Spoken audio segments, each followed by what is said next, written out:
안녕하세요. 안녕하세요. 네. 쑥스럽네요. 이게 한 10년 전부터 그런 것 같아요. 10년 이전에는 강의 끝날 때 박수를 치셨는데 한 10년 전부터는 시작할 때 그게 일반화 되기 시작한 것 같아요. 참 쑥스러워서. 네. 지난 시간에 한 거를 좀 확인을 하겠습니다. 지난 시간에 한 거. 먼저 등기의 개념을 기억하셔야 돼요. 5가지 요소로 구성되어 있죠. 첫 번째, 누가, 등기소에 있는 등기관이.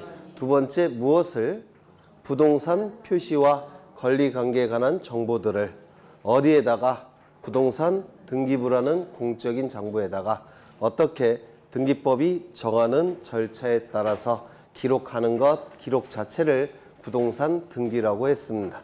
그래서 첫 번째, 누가, 등기소에 있는 등기관이. 이때의 등기소는 무엇을 얘기하는 겁니까? 등기소라는 명칭을 가진 국가기관. 두 번째는요, 지방법원. 왜요? 지방법원 안에는 등기국, 등기과라는 부서가 있죠. 거기서 등기사무를 담당하기 때문에 지방법원도 넓게 보면 등기소라고 했습니다. 세 번째, 지방법원 소속하에 지원이라는 법원이 있습니다. 그 안에는 등기계라는 부서가 있는데 거기서 등기사무를 담당하고 있기 때문에 지방법원 지원도 넓게 본다면 등기소라고 말씀을 드렸습니다. 얼핏 기억은 나시죠? 암기는 안 되셔도. 네. 그 다음에 등기관. 등기관은 뭡니까? 등기사무를 담당하는 국가기관이라고 한다면 등기소가 되는 것이고 국가공무원이라고 한다면 등기관이 되는 겁니다. 그렇죠? 이때의 등기관은 2가지 종류가 있다고 그랬죠. 당연직 등기관, 지정직 등기관. 당연직 등기관은 누굽니까? 소장님, 국장님, 과장님, 계장님. 지정직 등기관은 4급, 5급, 6급, 7급 법원 공무원 중에서 지방법원장이나 지원장이 등기관으로 지정한 자, 그 자를 지정직 등기관이라고 얘기하는데 일반적으로 등기관은 지정직 등기관을 의미한다고 했습니다. 누가 지정권자라고요? 지방법원장이나 지원장이 지정권한을 갖고 있다고 했죠. 그 다음에 무엇을, 부동산에 관한 정보와 권리관계에 관한 정보를. 부동산에 관한 정보는 뭐였습니까? 부동산 표시. 맞습니까? 부동산은 2가지가 있죠. 건물과 토지. 따라서 건물의 표시와 토지의 표시 둘로 나눠지는데 건물의 표시는 뭐가 있습니까? 소재, 대지 지번, 종류, 구조, 면적. 토지의 표시는 소재, 지번, 지목, 면적. 맞습니까? 이거는 등기부에 어디에 기록했습니까? 표제부에. 제목을 표시하는 부분 표제부에 기록을 했고 표제부에서 이루어지는 내용들은 전부 다 권리에 관한 내용이 기록되지 않고 눈에 보이는 객관적 사실만 기록이 된다고 해서 사실의 등기라고 말씀을 드렸습니다. 그 다음에 권리에 관한 정보는 어떻게 나눴습니까? 가장 완전한 형태의 권리인 소유권과 소유권에서 도출되는 소유권 이외의 권리로 나눴죠. 소유권은 등기부에 어디에 기록했습니까? 첫 번째 구성 부분인 갑구에. 소유권 이외의 권리는 2번째 구성 부분인 을구에. 그렇죠. 여기서 정보는 소유권에 관한 정보도 있을 테고 소유권 이외의 권리에 관한 정보도 있을 텐데 이 정보는 구체적으로 무엇을 의미합니까? 보전, 설정, 이전, 변경, 소멸, 처분 제한. 그렇죠. 네, 이를 정보라고 얘기를 하는 겁니다. 그래서 소유권에 관한 이러한 내용들은 전부 다 갑구에, 소유권 이외의 권리에 관한 이러한 내용들은 을구에 기록한다고 했습니다. 이 갑구 을구에는 권리에 관한 내용이 기록이 되기 때문에 이는 권리의 등기라고 말씀을 드렸습니다. 그렇죠. 그 다음에 어디에다가? 부동산 등기부라는 공적인 장부에다가. 부동산 등기부는 우리 등기법에서 2개로 구분하고 있죠. 건물 등기부, 토지 등기부. 맞습니까? 건물 등기부와 토지 등기부는 구성이 어떻게 돼 있죠? 표제부, 갑구, 을구. 그런데 건물 등기부는 일반 건물 등기부와 집합 건물 등기부 둘로 나눴죠. 그렇죠. 집합 건물 등기부는 좀 구성이 특이하다고 그랬죠. 그래서 집합 건물 등기부는 한 동 전체에 대한 표제부와 한 동 전체에 대한 표제부와 모든 전유 부분에 대한 표제부, 갑구, 을구로 구성이 되고 출제되는 등기부는 집합 건물 등기부가 출제가 된다고 했습니다.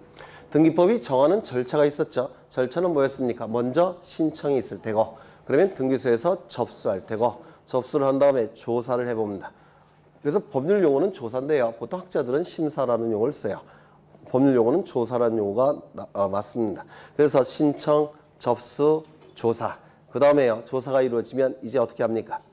실행이 되겠죠. 빠진 내용이 없다면 실행을 할 테고 빠진 내용이 있다면 각하 결정을 하게 될 겁니다. 실행이 된 다음에 뭘 합니까? 교합 처리를 하는 겁니다. 교합 처리는 신청 정보의 내용과 등기부에 기록된 내용이 정교하게 합치된지 여부를 따져보는 것. 이를 교합 처리한다 이렇게 얘기합니다. 그래서 교합 처리가 이루어진다면 이제는 등기 완료를 통지하게 됩니다. 그렇죠. 그런데 이 교합 처리는 이 순서는 등기가 신청되는 방법은 두 가지가 있는데요. 등기소에 방문해서 신청하는 방법과 그 다음에 인터넷을 통해서 신청하는 방법 두 가지가 있습니다. 방문 신청의 경우에는 이 순서가 고스란히 유지가 돼요. 그런데 전자신청, 인터넷 신청의 경우에는 이 순서가 잘 약간 뒤바뀝니다. 그래서 요즘은 잘 출제가 되지는 않습니다. 예전에 많이 출제가 됐지만 그 다음에 기록하는 것, 기록 자체를 부동산 등기라고 말씀을 드렸습니다. 그렇죠. 그래서 이 5가지 개념 요소를 좀 기억해 두실 필요가 있습니다. 그 다음에 지난 시간에 뭘 했느냐면 186조를 했죠. 186조. 부동산에 관해서 법률행위 플러스 등기까지 이루어지면 물권 변동의 효력이 나타난다고 했습니다. 이때 물권 변동의 효력이 발생하는 시점은 어느 시점이었습니까? 접수 시. 그렇죠. 접수 시. 접수 시점에 등기의 효력이 발생하기 때문에 접수 시점에 물권 변동의 효력이 발생한다고 했습니다. 이때 186조는 등기가 성립 요건이죠. 법률행위 플러스 등기까지 이루어지면 물권 변동의 효력이 발생하니까 효력 발생 요건이라고도 얘기하고 물권 변동의 효력이 성립이 된다고 해서 성립 요건이라고도 얘기할 겁니다. 민법에서도 하셨을 거예요. 이것과 대꾸가 되는 게 몇 조입니까? 187조. 법률 규정에 의한 물권 변동 이렇게 얘기하죠. 이 법률 규정에 의한 물권 변동의 경우에는 물권이 변동이 될 때 등기가 필요합니까? 필요 없습니까? 필요 없다라고 했습니다. 다만 다른 자에게 처분하기 위해서는 등기를 갖춘 다음에 처분해야 된다라고 말씀드렸죠. 그래서 187조의 등기는 처분 요건으로서의 등기라고 얘기를 했습니다. 그렇죠. 이때 187조는 186조처럼 어느 시점에 물권 변동의 효력이 발생하는지가 출제가 돼요. 물론 등기법보다는 민법에서 출제될 가능성이 조금 더 높아요. 그러니까 민법, 등기법 양쪽에서 다 출제가 됩니다. 첫 번째 상속. 어느 시점에 물권 변동 효력이 나타납니까? 상속 개시 시. 그렇죠. 그 다음에 공용징수. 공용징수는 3가지가 있는데요. 수용, 몰수, 징발 이렇게 3가지를 공용징수라고 불러요.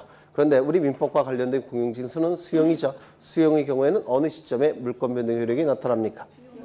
수용한 날, 수용 개시일 같은 뜻이 될 겁니다. 판결은요. 그렇죠. 판결 확정 시. 이때 이 판결은 무슨 판결을 의미한다고요? 형성 판결. 형성 판결 확정 시. 경매는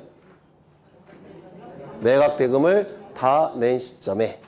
그래서 이 경매는 민사집행법에 적용을 받는데요. 예전에는 경락대금이라는 용어를 썼는데 민사집행법이 제정이 되면서 매각대금이라는 용어로 바뀌었어요. 그래서 매각대금을 다 낸 시점, 경락대금을 완납한 시점 같은 뜻이 됩니다. 그렇죠. 그 다음에 기타가 있을 겁니다. 그렇죠. 그 다음에 이 등기가 가능한 것은 부동산이죠. 맞습니까? 부동산은 둘로 나눠지죠. 어떻게 나눠집니까? 네. 토지와 토지 위의 정착물 둘로 나눠졌습니다. 토지 위의 정착물도 둘로 나눴죠. 건물과 건물 위의 정착물. 맞습니까? 그럼 건물과 건물 위의 정착물을 구분하는 요건, 기준은 뭐였습니까? 첫 번째, 정착성. 기억나시나요? 정착성. 두 번째, 외기 분단성. 세 번째, 용도성. 그렇죠. 정착성은 땅에 붙어있는 성질. 외기 분단성은 외부적으로 건물이 완성된 걸 요구하는 것이고 용도성은 내부적으로 건물이 완성될 걸 요구하는 겁니다. 그래서 민법상의 건물과 개념이 달라요. 민법상의 개념은 주벽이 있고 지붕만 갖추면 민법상 건물이죠. 민법상 건물은 나중에 민법에서 공부하시겠지만 소유권자를 결정하기 위해서 그 건물의 개념이 필요합니다. 하지만 우리 등기법에서의 건물은 소유권자를 결정하기 위한 것이 아니라 등기부에 등기하기 위해서 이 건물이 필요한 것이니까 건물이 완성될 것을 요구한다고 했습니다. 그래서 건물이 완성돼야 되니까 외기분단성, 외부적으로 완성될 걸 요구하는 것이고 용도성, 내부적으로 완성될 걸 요구하는 겁니다. 정착성, 외기분단성, 용도성 3가지를 꼭 기억해 두셔야 된다고 했죠.